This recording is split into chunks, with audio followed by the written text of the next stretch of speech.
Hi, welcome back. In this video, we will be discussing this bloodgood Japanese maple. Again, one of the six that I collect from my garden.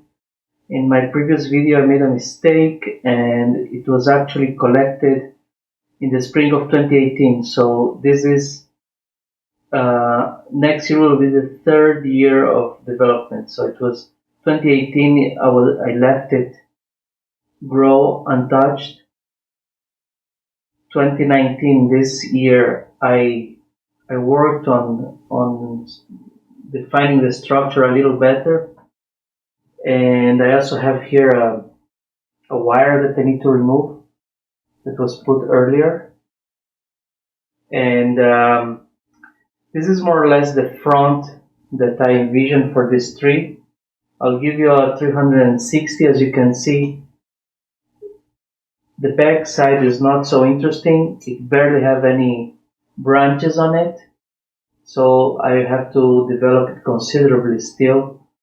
But this has the most interesting the body, the most interesting branch structure, and is the least two-dimensional direction for this tree. Somehow showing this void here, and so not exactly straight like this, but perhaps just a little bit like that. Again, this tree was subjected to the hedge pruning method of Walter Pall, and I have to select branches now so that next year I will foster growth from these branches and start the ramification with the hedge pruning method.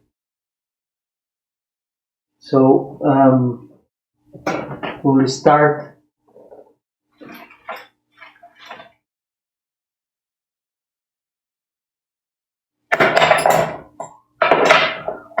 doing some branch selection. I want to remove the small insignificant growth that does not contribute to the structure. I will, for example, remove this, but I will keep this one here. That will create some depth in the back. We have to remove the wire from that branch that's been for the whole growing season. I in fact forgot about it. Should probably have removed it much earlier. So to remove the wire, we hold with the thumb in the position where it gives you control over what effect it will have over the tissue, and with the other hand we remove in the direction of the movement of the wire,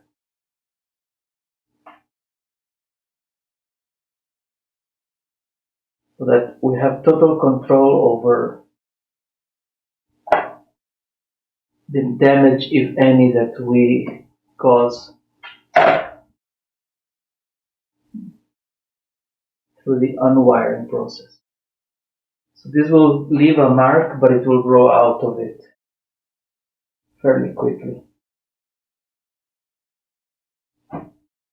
I'm constantly rotating the tree so that I see in which direction my wire is going.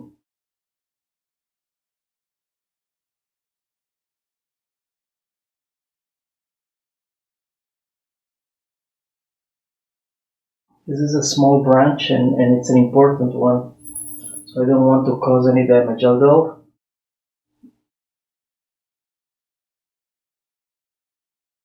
this tree will recover from it. Almost done.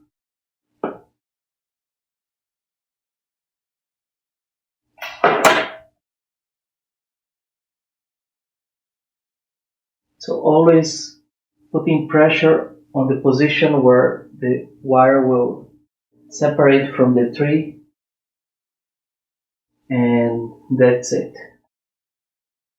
It's possible to see here that there is quite a bit of biting, but it will grow out of it. This branch kept its position, so now we can continue the selection process. Whenever I have a chance, I cut a thick one shorter and a thin one longer, so it will end up balancing the strength. This is a much taller tree than the one from the previous video, and still has some big wounds here that may heal or may not heal. We'll see.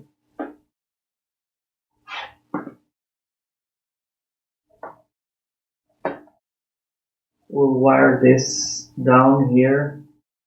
So here we will probably remove this big one here. We don't want it so low down. Here. And so this will wire here. This is much more of a sharp angle tree in the sense of the direction where the branches come from the trunk. And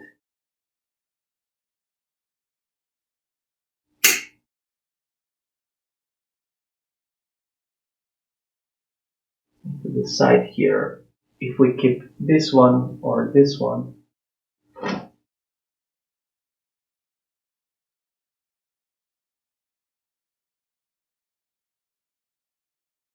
so I'll move the video to a time lapse.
Okay, so this is the end of the styling of this Japanese maple.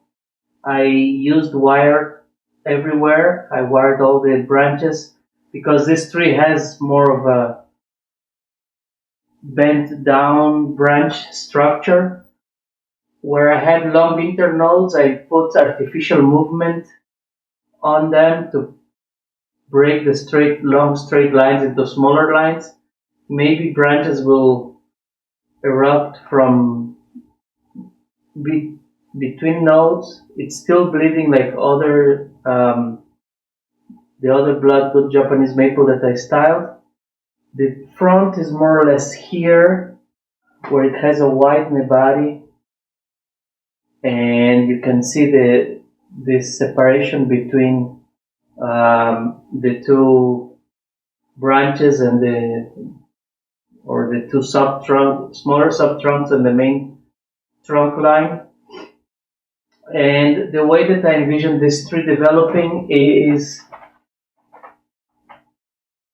out, in, out, in, out, in, out, and so highly asymmetric. I don't want this to look like a pine, no way.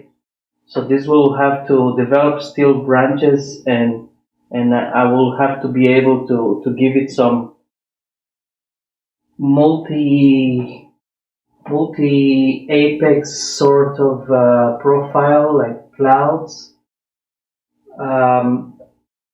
There is a bit of inverse taper here, but I don't think it hurts the eye. it's less evident from this front. I may cut further this area here in the future to make this inverse straight taper less apparent. At the same time, this sharp movement here is quite beautiful. So I think this is a rare case where inverse taper actually adds to the aesthetics of the tree. And we will see how this tree develops next year. Not much to say about the wiring. One thing that I did in most places is that when two branches were quite far away from each other, almost 180 degrees, I brought them close together, and so this makes the crotches closer and more beautiful, more aesthetically pleasing. In many cases, I leave one branch straight and then I use wire only on one of them to bring it closer together. So this is the result of this styling, and this is the second bloodgood Japanese maple that we styled together, and stay tuned for the next ones. Thank you very much, and if you have any questions or suggestions, please let me know. Thank you. Until the next one, bye bye.